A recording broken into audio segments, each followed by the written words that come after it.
Now, geopolitics, of course, is dominating the headlines, but so too interest rates, particularly ahead of next week's Reserve Bank meeting. So let's discuss the implications for property and investor activity.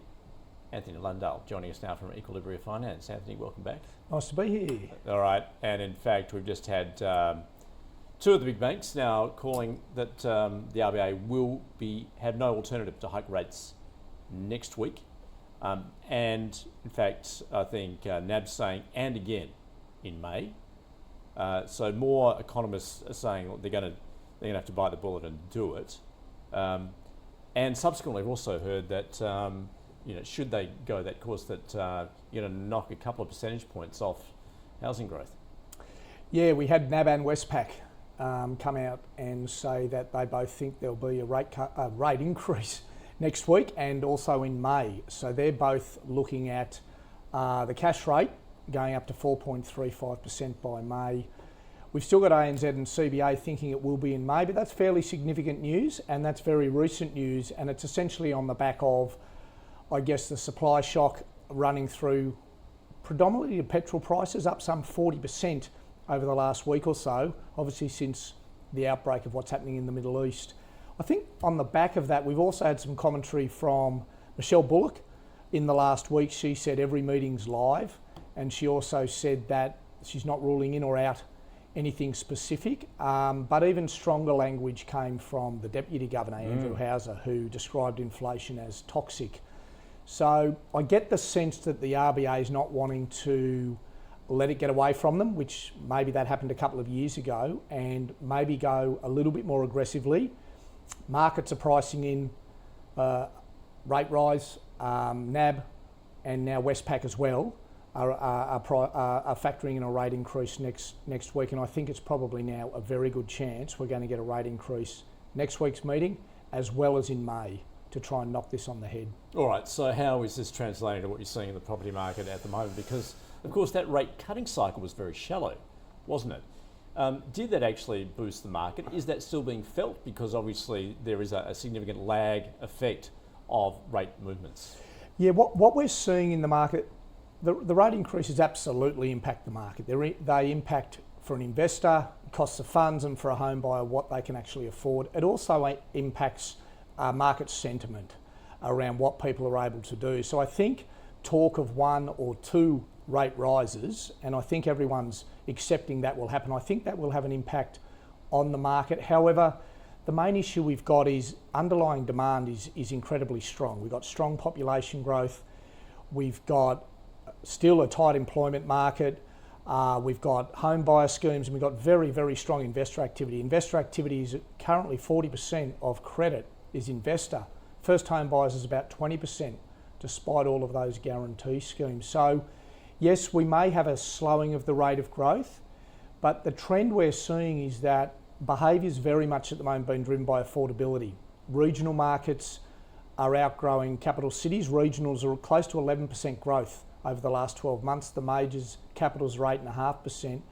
And we're seeing unit prices, particularly in that sub 1 million, are growing, some areas growing close to 20%. So behaviour is very much being driven by both investors and home buyers by affordability, driving up those markets. So you're saying that the share of lending to investors is actually higher than it was 5 years ago. What happens in a rate hike environment though? Is it the first home buyers, the owner occupiers that feel it first? They pull back because they thought, well, okay, property prices may not be growing as much, but my affordability has just got worse because I've got to pay higher rates. Do the investors come a little later? What we've actually been seeing is a change in behaviour. I think we saw a big drop off, as you said, with investors 5 years ago because of the uncertainty. And investors will be impacted because of essentially the cost of getting into the property market. I think we're also going to see a change potentially in investor behaviour with possible changes to CGT, might impact future investor behaviour. So investors have been chasing the strong capital growth, and we've still got gross rents going at 5.5%. So I think these rate rises will slow investor behaviour. I think for first home buyers, it's actually going to be, they're just going to keep looking for those affordable areas. They're trying to get in the market. and there's a big factor of fear of missing out. These markets aren't going to stop growing. You mentioned capital gains tax. Now, this is interesting, coming ahead of the May budget. Perhaps they'll tinker with it. There's speculation. Negative gearing, maybe other mechanisms as well that obviously benefit investors. Is it likely perhaps some investors will want to go try and get ahead of this before those changes are made? Absolutely. There's already investors we're talking about getting ahead of any changes, because obviously any change that will happen, there's obviously talk it'll be grandfathered. So there is a sentiment from investors around making decisions now, trying to get in the market now. And I think the impact of potentially 2 rate rises, which makes the cost of holding a property, particularly if you've got an existing mortgage or an investment portfolio, and capital gains tax changes will absolutely impact investor sentiment as well as behaviour. And we might see that investor growth easing off, which may not be a bad thing for some of those younger first home buyers trying to get in the market, because they very much now are both fishing in that same pond of the sub $1 million. And Anthony, I'm sure you won't mind me saying, you've been around for a while. What happens in times like this of global instability with war? Been there with the Gulf War before. Does that affect the local property market? I think the local property market, any impact will be short term. We've got underlying issues with supply that aren't suddenly going to go away. We've got very, very strong underpinning fundamentals with demand, with population growth, with currently strong employment. That may change obviously if we have an interest rate rise, and we've got first home buyer schemes. So a lot of stuff is driving demand. So I think the fundamentals of the market mean that we may see the rate of growth slow, but those are more affordable markets, I believe, are going to keep growing strongly. Those less affordable markets, we've seen the rate of growth of them slow down. I think that trend will continue.